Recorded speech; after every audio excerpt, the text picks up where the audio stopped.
함께 합독한 출애굽기 6장 1절부터 13절 본문으로 연약하고 부족할수록이라는 제목으로 주의 말씀을 전하겠습니다. 오늘 본문의 배경은 이렇습니다. 출애굽기 5장 1절에 보시면 그 후에 모세와 아론이 가서 바로에게 이르되 이스라엘 하나님 여호와의 말씀에 내 백성을 보내라. 그들의 광야에서 내 앞에 절기를 지킬 것이니라 하셨나이다. 이렇게 기록하고 있습니다. 하나님께서는 바로에게 모세와 아론을 보내셔서 애굽의 그런 속박 가운데 있었던 이스라엘 백성을 그 노예 상태에서 풀어주어라 라고 말씀을 전하라고 합니다. 그래서 모세와 아론이 하나님의 말씀대로 바로 앞에 가서 하나님이 말씀하신 대로 그대로 전달을 합니다. 그런데 어떤 상황이 펼쳐졌느냐? 출애굽기 5장 4절부터 9절에 보시면 애굽 왕이 그들에게 이르되 모세와 아론아 너희가 어찌하여 백성으로 역사를 쉬게 하느냐? 가서 너희의 역사나 하라. 또 가로되 이제 나라에 이 백성이 많거늘 너희가 그들로 역사를 쉬게 하는도다 하고 바로가 당일에 백성의 간역자들과 패장들에게 명하여 가로되 너희는 백성에게 다시는 벽돌 소용의 짚을 정가같이 주지 말고 그들로 가서 스스로 줍게 하라. 또 그들의 전에 만든 벽돌 수요대로 그들로 만들게 하고 감하지 말라. 그들이 게으름으로 소리질러 이르기를 우리가 가서 우리 하나님께 희생을 드리자 하나니 그 하나님의 고역을 무겁게 함으로 수고롭게 하여 그들로 거짓말을 듣지 않게 하라. 이렇게 말씀하고 있습니다. 하나님의 말씀하라는 대로 그대로 전했더니 어떠한 일이 벌어졌느냐? 훨씬 좋지 않는 상황이 펼쳐집니다. 이제까지는 이스라엘 백성에게 벽돌을 만들려고 하면서 그 재료를 다 가져다 주었지만 이제는 재료를 주지 않고 그 재료조차도 너희가 스스로 구해서 벽돌을 구워야 한다. 그리고 벽돌의 수를 줄여주지도 않습니다.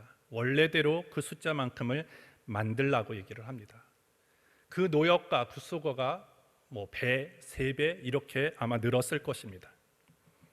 이러한 상황이 되다 보니까 사람들이 당연히 그 고통스러움과 그 힘들게 하는 상황이 오다 보니까 모세에 대해서 원망을 합니다. 그리고 하나님께 원망을 합니다. 그냥 가만히 있으면 중간이라도 되는데 왜 일을 벌려서 이와 같은 일을 만드느냐라는 것입니다. 왜 굳이 긁어 부스럼을 만드느냐라고 모세를 향해서 항의하고 그리고 불평을 합니다. 그래서 오늘 모세는 다시 하나님께 기도를 합니다. 5장 22절부터 23절에 보시면 모세가 여호와께 돌아와서 고하되 주여 어찌하여 이 백성으로 학대를 당케 하셨나이까? 어찌하여 나를 보내셨나이까? 내가 바로에게 와서 주의 이름으로 말함으로부터 그가 이 백성을 더 학대하며 주께서도 주의 백성을 구원치 아니하시나이다. 이렇게 말씀합니다. 백성은 모세를 원망하고 또 그 원망을 듣고 상황이 너무나 안 좋아졌다는 사실을 모세도 알고 있기 때문에 하나님 앞에서 기도를 합니다. 겉으로는 기도이지만 아마 원망 섞인 기도일 수도 있고요, 탄식의 기도일 수도 있습니다. 하여튼 오늘 하나님께 모세는 기도합니다. 그때 오늘 그 모세의 기도에 대한 하나님의 반응 그리고 하나님의 답변이 오늘 출애굽기 6장에 기록되어 있는 것입니다. 이 6장 속에 이 하나님의 답변 속에는 모세가 앞으로 바로와의 싸움에서 꼭 알고 있어야 되는 것이 무엇인지 그리고 어떤 믿음의 자세를 가지고 그 바로 앞에 나아가야 되는지에 대해서 하나님이 말씀해 주십니다. 결국 연약함과 부족함 투성이었던 이 모세가 그 모세에 비하면 너무나 힘이 있고 강력한 권력도 있고 최강의 군대를 가지고 있는 바로를 이길 수 있는 방법, 그것을 오늘 하나님이 알려주고 있는 것입니다. 오늘 우리도 각자 나름대로의 연약함이 있습니다. 그리고 부족함도 있고요, 모자람도 있습니다. 그런데 오늘 우리가 가지고 있는 연약함과 부족함에 비해서 우리 앞에 펼쳐져 있는 여러 가지 큰 문제들 그리고 장애물들, 바로와 같이 크게만 보이는 그런 여러 가지 문제와 환경들이 우리 앞에 놓여 있을 때 우리는 그 바로와 같은 그 큰 환경과 어려움의 문제를 어떻게 이길 수 있는가? 오늘 하나님께서 모세의 기도에 답변하셨던 이 내용을 우리는 살펴볼 때 우리는 그 해답 그리고 그 방법을 우리는 찾아갈 수 있게 되어집니다. 오늘 이 방법을 우리가 잘 알고 내일부터 시작되어지는 3월 한 달도 모든 상황 속에서 승리하는 저와 여러분들이 되기를 주의 이름으로 축복합니다. 첫 번째로 우리는 스스로 약하고 무능함을 인정하면서 그러기에 하나님은 강하시고 전능하신 분이심을 믿고 그 능력을 날마다 힘입어야 합니다. 6장 1절을 보시면 여호와께서 모세에게 이르시되 이제 내가 바로에게 하는 일을 내가 보리라. 강한 손을 더함으로 바로가 그들을 보내리라. 강한 손을 더함으로 바로가 그들을 그 땅에서 쫓아내리라. 하나님이 모세의 기도에 대해서 답변하십니다. 뭐라고 답변하십니까? 너는 지금 바로의 손이 대단히 강한 것처럼 보이지만 나는 그 바로의 손보다도 더 강한 손을 가지고 나는 바로를 눌러서 이스라엘을 자유케 할 것이다 라고 하나님이 말씀하시는 것입니다. 또한 6절부터 8절을 보시면 그러므로 이스라엘 자손에게 말하기를 나는 여호와라. 내가 애굽 사람의 무거운 짐 밑에서 너희를 빼어내며 그 고역에서 너희를 건지며 편팔과 큰 재앙으로 너희를 구속하여 너희로 내 백성을 삼고 나는 너희 하나님이 되리니 나는 애굽 사람의 무거운 짐 밑에서 너희를 빼어낸 너희 하나님 여호와인 줄 너희가 알지라. 내가 아브라함과 이삭과 야곱에게 주기로 맹세한 땅으로 너희를 인도하고 그 땅을 너희에게 주어 기업을 삼게 하리라. 나는 여호와라 하셨다 하라. 이렇게 약속을 하십니다. 오늘 6절부터 8절까지는 하나님께서 하나님의 이름으로 약속하는 세 가지의 약속이 기록되어 있어요. 첫 번째는 내가 이스라엘을 애굽의 속박으로부터 구원하겠다라는 것입니다.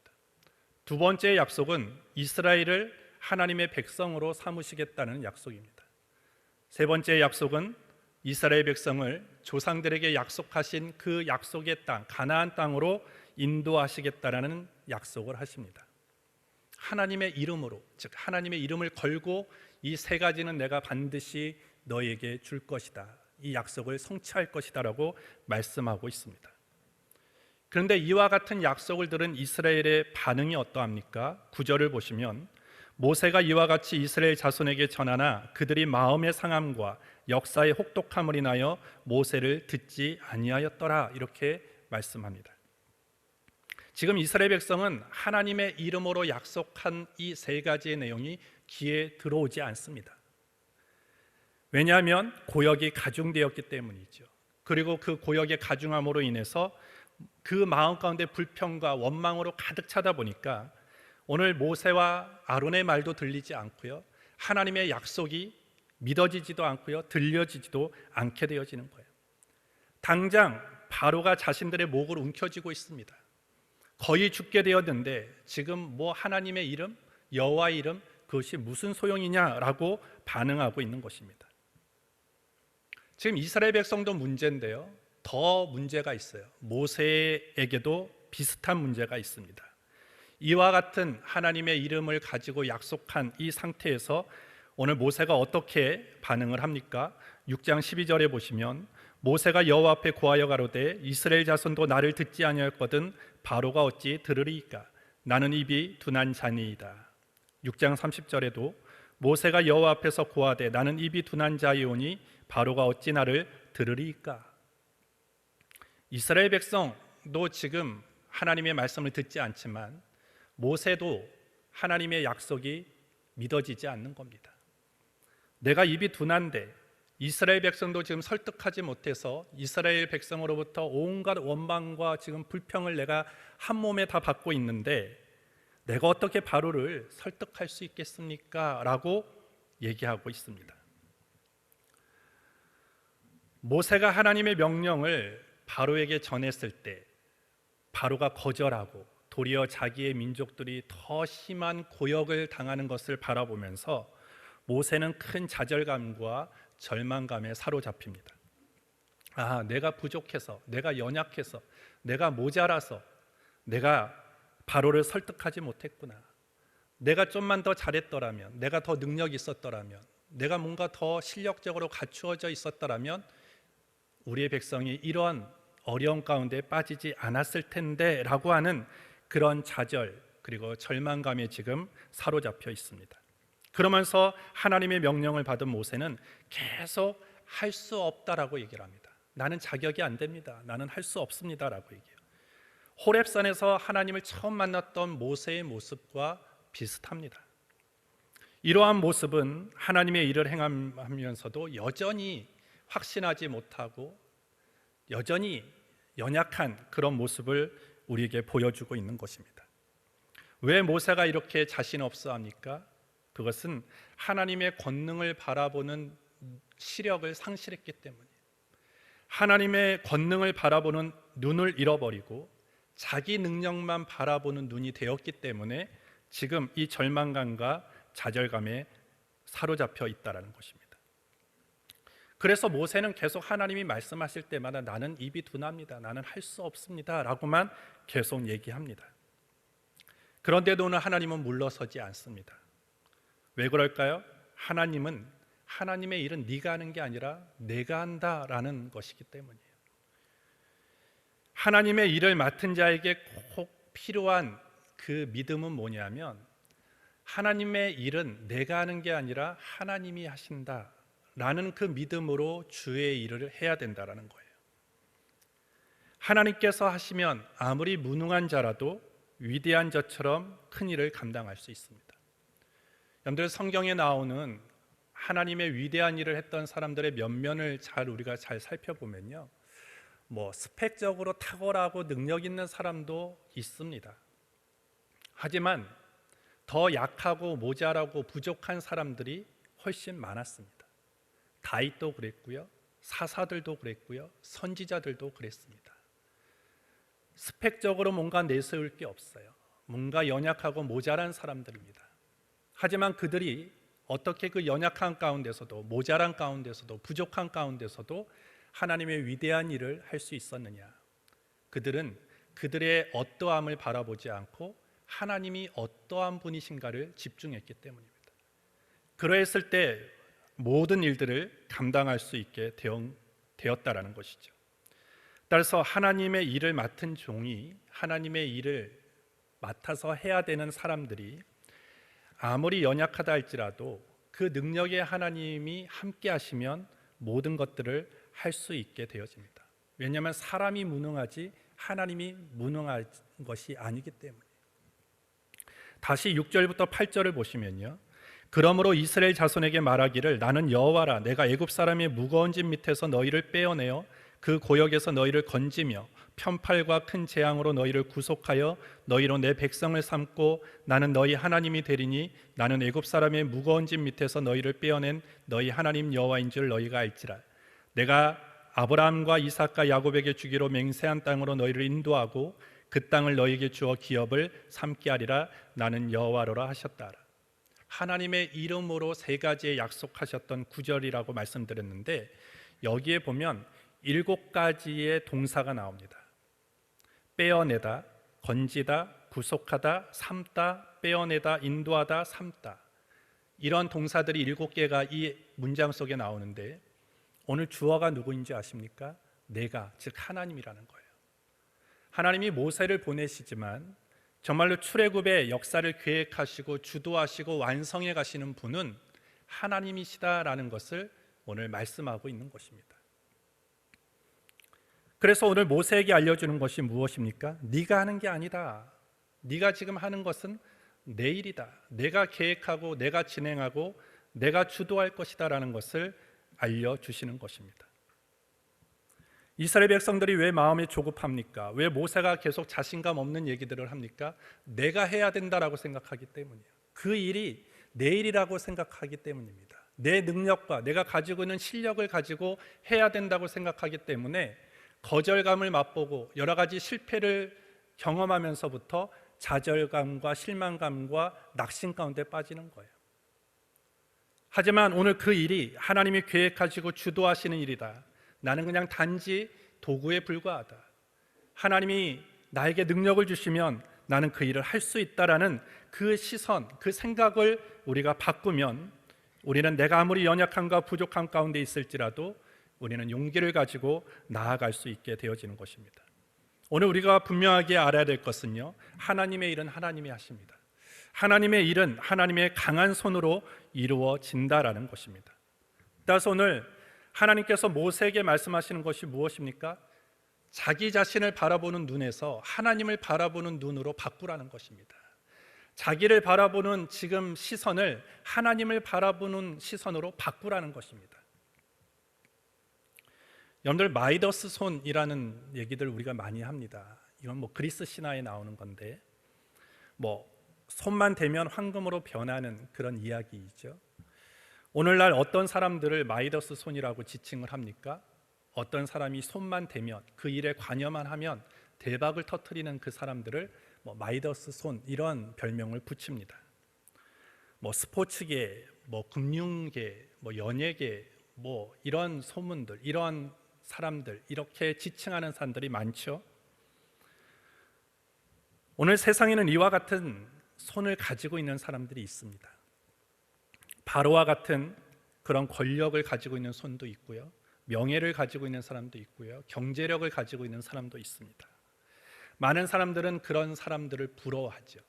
그리고 내가 그러한 손이 되지 못하고 그러한 손을 가지고 있지 못하다고 한다면 때로는 그 손들을 부러워하기도 하고 두려워하기도 하고, 또 어느 한 손이라도 내가 그 손을 붙잡으려고 하는 것이 아마 저와 여러분들의 모습일 것 같아요. 하지만 오늘 그러한 손들보다도 더 강한 손이 있습니다. 더 강한 마이더스의 손이 있는데 그 손이 어떤 손입니까? 하나님의 손입니다. 오늘 성경은요, 하나님의 손에 대해서 수없이 많이 표현하고 있습니다. 요한복음 10장 29절에 보시면 그들을 주신 내 아버지는 만물보다 크심에 아무도 아버지 손에서 빼앗을 수 없느니라.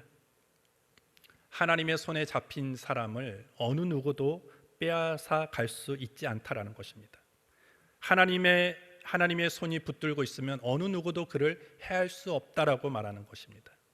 사도행전 11장 21절에도 주의 손이 그들과 함께 하심에 수많은 사람들이 믿고 죽게 돌아오더라. 하나님의 손이 역사하기만 하면 수많은 사람들이 죽게로 돌아오게 된다라고 표현합니다. 시편 37편 24절에도 그는 넘어지나 아주 엎드러지지 아니함은 여호와께서 그의 손으로 붙드심이로다. 우리는 실수하고 미끄러질 수 있고 넘어질 수 있어요. 하지만 우리가 낙심하지 않을 수 있는 이유는 무엇입니까? 하나님이 우리를 붙들고 계시기 때문에. 하나님이 붙들고 계시면 우리는 다시 일어설 수 있고 다시 시작할 수 있게 되어집니다.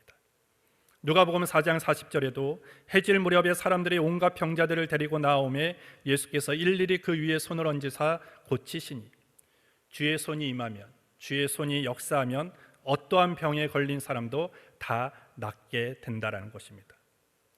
세상의 권력을 가지고 있는 손, 세상의 명예와 물질, 재력을 가지고 있는 그 어떠한 손도 지금 하나님의 손을 능가할 수 없다라는 것입니다.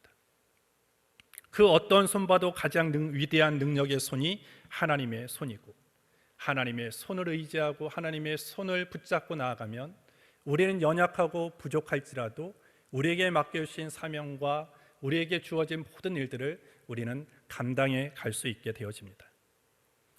출애굽기 6장을 거쳐서 출애굽기 7장에 보시면요, 이제는 모세의 모습은 이전의 모습과 다른 모습을 우리에게 보여줍니다.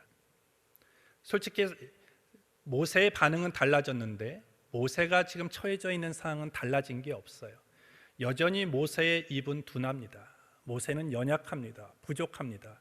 여전히 이스라엘 백성은 애굽으로 인해서, 바로로 인해서 심한 고역 가운데 있습니다. 상황은, 조건들은 크게 나아진 것은 없지만 모세는 달라졌습니다. 왜냐하면 하나님의 능력을 힘있기로 결단했기 때문이에요. 자기의 모자람과 부족함을 바라보는 것이 아니라 이제는 능력의 손, 하나님의 권능의 손을 의지하며 나아가기로 결단했고, 그 능력을 힘있기를 다시 한번 결단했기 때문에 상황과 조건은 달라지지 않아도 그 상황을 바라보고 헤쳐나가는 모세의 태도는 달라졌다라는 것입니다. 고린도후서 12장 9절부터 10절에 내게 이르시기를 내 은혜가 내게 족하도다. 이는 내 능력이 약한 데서 온전하여 짐이라 하신지라. 이러므로 도리어 크게 기뻐함으로 나의 여러 약한 것들에 대하여 자랑하리니 이는 그리스도의 능력으로 내게 머물게 하려 함이라. 그러므로 내가 그리스도를 위하여 약한 것들과 능욕과 궁핍과 핍박과 곤란을 기뻐하노니 이는 내가 약할 그때 곧 강함이니라 라고 바울이 얘기합니다. 오늘 바울은 내가 약할 그때 곧 강하다, 그렇기 때문에 넌 약해져야 된다라고 얘기하는 게 아니에요. 너는 무조건 약해지라는 게 아니에요. 비슬비슬하게 살아가는 것이 아니라 가난하고 비참하게 살아가라고 얘기하는 것이 아닙니다. 약해져야 돼요. 근데 그냥 약해지는 것이 아니라 하나님 안에서 약해져야 됩니다. 주님 안에서 약해질 때 강해지는 것입니다. 하나님의 권능, 하나님의 강한 손에 붙잡히지 않는 약함은 그냥 약한 거예요. 하지만 약하지만 하나님의 강한 팔을 의지하고 그 손을 붙들면 우리는 강한 자가 되어지는 것입니다. 왜? 주님은 약한 자를 도우시기 때문이에요. 찬송가 411장에 내가 연약할수록 더욱 귀히 여기사. 세상은 약한 자를 싫어합니다. 세상은 부족한 자를 멀리하려고 합니다. 하지만 주님이 귀하게 여기시는 사람은 누구입니까? 내가 연약하다고, 내가 부족하다고 인정하는 사람이에요. 그러기에 내가 주의 은혜가 아니면 살아갈 수 없다라고 고백하며 주님 앞에 나아가는 자를 하나님이 귀히 여기십니다.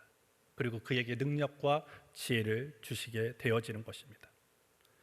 여러분들 지금 모세보다 더 깊은 상처를 안고 있는 분 있습니까? 모세보다 더 부족한 분이 있습니까? 모세보다 더 연약하다라고 생각하는 분들이 있습니까? 아니면 우리 앞에 바로보다 더 큰 장애와 문제가 놓여져 있는 분들이 있습니까? 여러분들 걱정하지 마십시오. 왜? 하나님이 계십니다. 하나님의 강한 팔을 붙드십시오. 나는 약하지만 하나님은 강하십니다. 나는 무능하지만 하나님은 전능하십니다. 따라서 하나님은요, 우리의 상태에 구애받지 않는 분이에요. 내가 연약하냐 모자라냐 내가 부족하냐 내 상태에 연연하시는 분이 아니라는 거예요. 하나님은 또한 내 앞에 대적이 누구냐 관심 없으십니다. 왜? 하나님은 그 모든 것들에 구애받지 않고 언제나 구원을 베푸실 수 있는 능력의 하나님이시기 때문이에요. 따라서 우리가 해야 하는 일은 무엇입니까? 오늘 담임 목사님 말씀하셨어요. 오직 나의 힘, 나의 반석, 나의 피난처 하나님께만 있습니다라고 고백하고 하나님만 신뢰하고 하나님만 바라보고 하나님께 기도하고 하나님만 의지하며 나아가면 우리의 삶을 하나님께서 우리를 붙들어 주셔서 그 어떤 능력보다도 우리를 더 강하게 인도해 주시게 될 줄 믿습니다. 두 번째로 나의 지식, 생각, 계획에서 하나님의 뜻을 밀어내지 말고 하나님이 하시는 일에 대하여 우리는 믿고 순종해야 하는 것입니다. 지금 입이 둔하다고 좌절하고 낙심한 모세를 향해서 하나님의 답변이 무엇입니까? 그래, 너 입이 둔하다고 하니까 내가 입을 고쳐줄게. 말이 둔하다고 하니까 말을 아주 논리적으로 유창하게 말할 수 있는 지혜와 능력을 줄게라고 말씀하시지 않아요. 출애굽기 6장 13절부터 27절에 보시면 오늘 6장의 내용에 약간 좀 걸맞지 않는 족보가 나옵니다. 그 족보는 르우벤과 시므온과 레위에 관한 족보인데 왜 갑자기 하나님께서 세상 말로 좀 생뚱맞게 지금 갑자기 족보 얘기를 하시느냐? 결국 이 족보를 잘 여러분들이 들여다보면 누구를 얘기하는 것입니까? 아론을 얘기하는 거예요. 아론과 그의 후손을 얘기하기 위해서 지금 하나님이 족보를 말씀하시는 것입니다.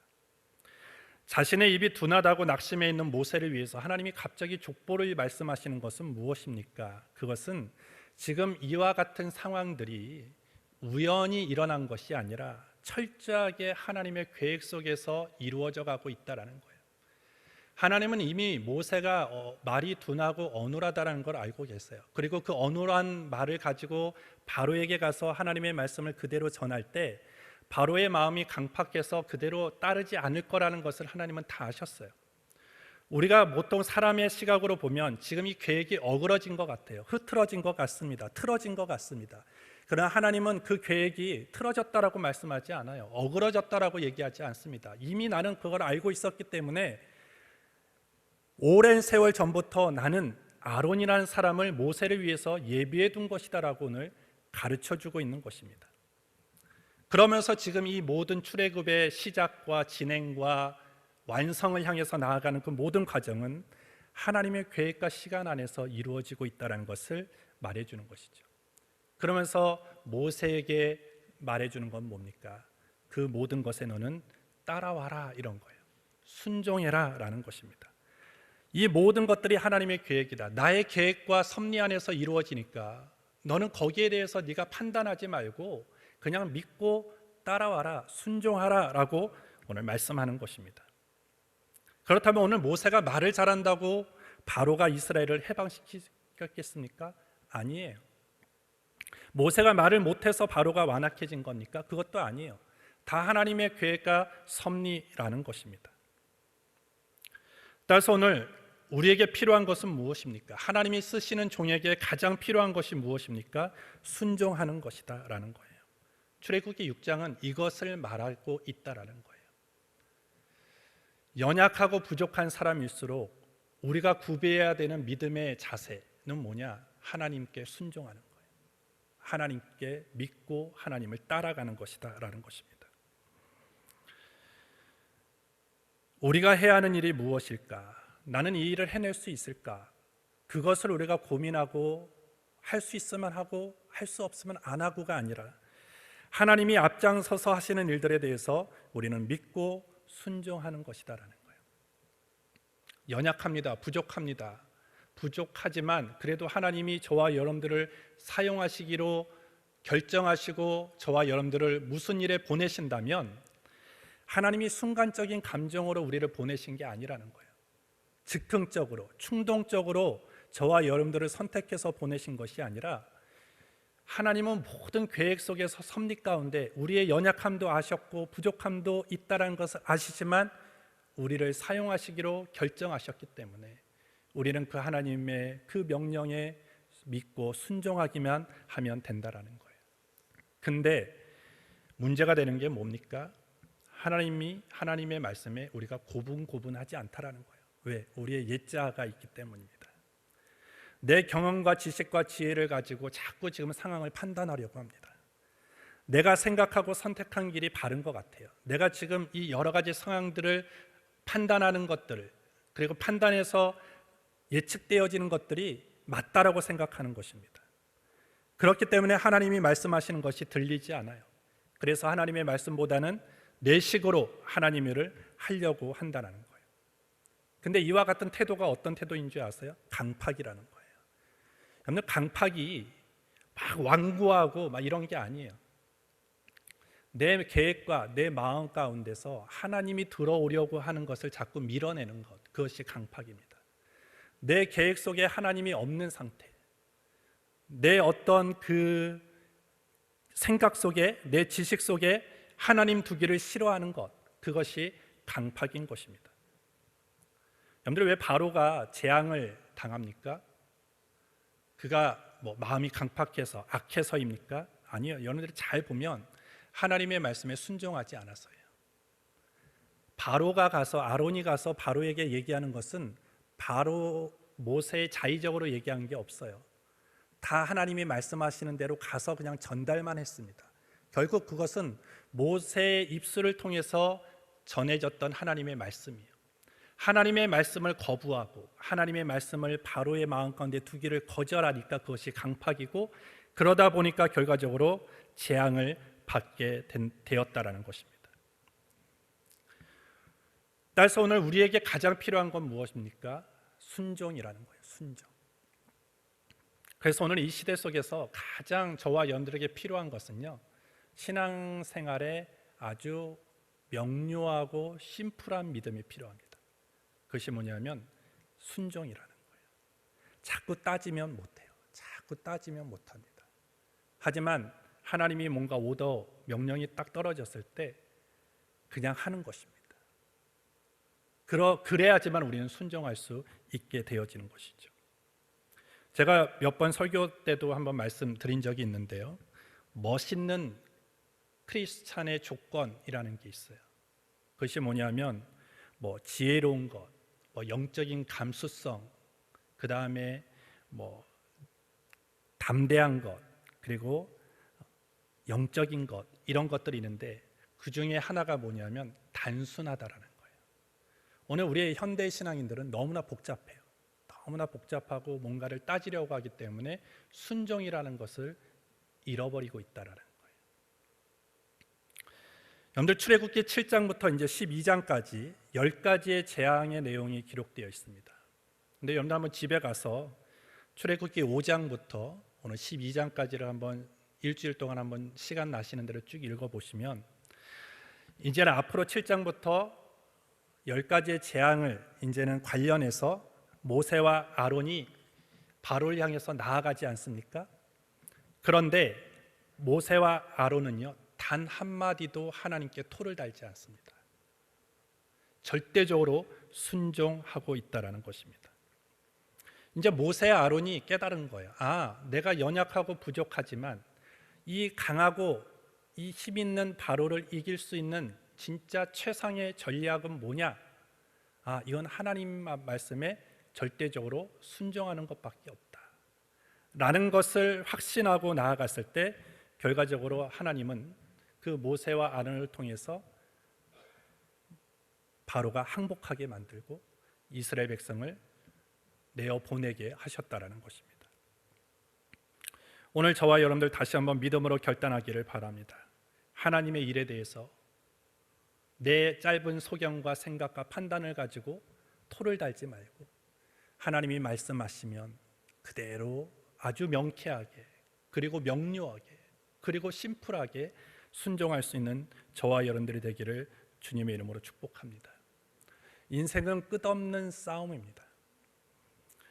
그 싸움 속에서 우리는 승리한 경험도 있고요, 실패한 경험도 있어요. 그리고 우리는 앞으로 또 싸움을 계속해 나가야 되기 때문에 승리를 경험한 사람은 더 많은 승리를 해야 되고 실패를 경험한 사람은 그 실패를 승리로 바꿔야 됩니다. 그런데 이런 말이 있어요. 현재 하고 있는 것만 한다면 지금 얻고 있는 결과물만을 얻는다, 이런 얘기를 있어요. 우리가 행동의 변화가 없으면 아무리 내가 승리를 하고 싶고 패배를 승리로 역전시키고 싶어도 내가 얻는 것은 똑같다라는 거예요. 그러면 승리를 더 많은 승리를 얻기 위해서 실패를 승리로 역전시키기 위해서 우리는 어떻게 해야 되느냐? 내가 지금 현재 하고 있는 것을 벗어나야 돼요. 그리고 그것을 극복해야 돼요. 그것을 뛰어넘어야 된다는 것입니다. 그래서 다른 결과물을 얻어내려면 다른 전략을 세워야 되는데 그 전략이라는 그 단어의 정의가 뭐냐? 다르게 되기 위해서 세우는 정책, 이런 정의가 있어요. 이 다르게 되기 위해서 세우는 정책이 전략인데 마이클 포터가 쓴 전략이란 무엇인가 라는 책을 보면 그 저자가 이런 얘기를 합니다. 다르게 되기 위해서는 트레이드 오프를 해야 된다. 이것은 뭐냐면 하나를 정말 중요한 것을 선택하고 중요하지 않은 것을 버려야 된다라는 거예요. 그러니까 두 가지를 다 얻으려고 하면 우리는 승리할 수 없다. 그거는 최고의 전략이 될 수 없다라고 얘기를 하는 것이죠. 오늘 우리가 연약하고 부족할수록 우리가 그럼에도 불구하고 우리 앞에 놓여져 있는 모든 싸움에서 승리하기 위해서는 이 트레이드 오프가 있어야 돼요. 작동해야 됩니다. 그것이 뭐냐? 내가 무엇을 할 것인가가 분명해져야 돼요. 그리고 내가 무엇을 하지 말아야 될 건가가 분명해져야 됩니다. 여러분들 승리를 위해서 무엇을 하겠습니까? 하나님은 강하시고 전능하심을 믿고 그 능력을 힘입어 살아야 됩니다. 그것을 해야 됩니다. 반면에 뭘 하지 않아야 됩니까? 나의 연약함과 부족함과 모자람에 집중하지 않아야 됩니다. 거기에 몰입되어서는 안 된다는 거예요. 그러니까 내가 하지 않아야 될 것과 하지 말아야 될 것을 분명하게 구분해서 하지 말아야 될 것을 내려놓고 해야 될 것들을 붙잡고 나아갈 때 트레이드 오프를 통해서 최고의 전략이 되어지는 거예요. 또 우리는 뭘 안 해야 됩니까? 내 마음 가운데, 내 지식과 내 계획 가운데 하나님을 두기를 밀어내는 그 습관들을 이제는 멈춰야 된다는 거예요. 대신에 무엇을 해야 됩니까? 하나님께서 하시는 일에 대해서 신뢰하고 믿고 아주 명쾌하고 단순하게 순종해야 됩니다. 그러면 우리는 아무리 연약하고 부족할수록 앞으로의 모든 싸움에서 우리는 승리할 수 있게 되어지는 것입니다. 연약하다고 실패만 있지 않아요. 부족하다고 항상 패배만 있지 않습니다. 오늘 모세는요, 부족함이 있는 사람이에요. 연약한 사람입니다. 하지만 그 부족함과 연약함을 하나님의 능력을 힘있기로 결단하고 자기의 모자람과 부족함에 집중하고 몰입하지 않고 하나님이 행하실 일들을 기대하고 단순하게 믿고 순종하며 나아갔을 때 그는 승리자가 되었을 뿐만 아니라 하나님의 위대한 종이 되었고 일꾼이 되었습니다. 내일부터 3월이 시작되어집니다. 여러분들은 어떤 전략을 가지고 가겠습니까? 내 계획과 내 판단, 내가 가지고 있는 능력, 스펙만을 의지하며 3월을 살겠습니까? 아니면 모자라고 연약할지라도 그것을 인정하고 그 연약함 가운데 하나님의 은혜를 구하며 하나님의 능력을 힘입고 하나님이 일하심에 대해서 철저하게 믿고 순종하며 이 한 달을 걸어가겠습니까? 여러분들이 결정하셔야 돼요. 아마 첫 발을 내딛는 것은 아주 작은 발걸음이지만 한 달, 6개월, 1년을 사는 그 다른 방향으로 걸어갈 때 결과는 너무나 엄청난 차이가 일어날 수밖에 없는 것입니다. 오늘 이 저녁 하나님이 가르쳐주신 이 최고의 전략을 가지고 3월 한 달뿐만 아니라 2021년 저와 여러분들이 다 승리하는 모든 삶의 자리에서 승리자가 되어지기를 주의 이름으로 축복합니다. 하나님 아버지 감사합니다. 오늘 이 저녁 시간 우리를 주의 전으로 불러주시고 주를 예배할 수 있도록 인도해 주심을 감사합니다. 우리의 연약함과 부족함에 매몰되고 집중하지 않게 하여 주시고 나는 연약하나 하나님은 능력이 있기에 날마다 하나님의 능력을 힘입어 나아가기를 원하고 사모하는 우리 모두가 되게 하여 주옵소서. 나의 지식과 생각에서 하나님의 뜻을 밀어내지 않게 하여 주시고 하나님의 말씀과 하나님의 명령 앞에 단순하면서도 심플하게 순종하며 살아갈 수 있도록 성령님 도와주시옵소서. 예수님의 이름으로 기도합니다. 아멘.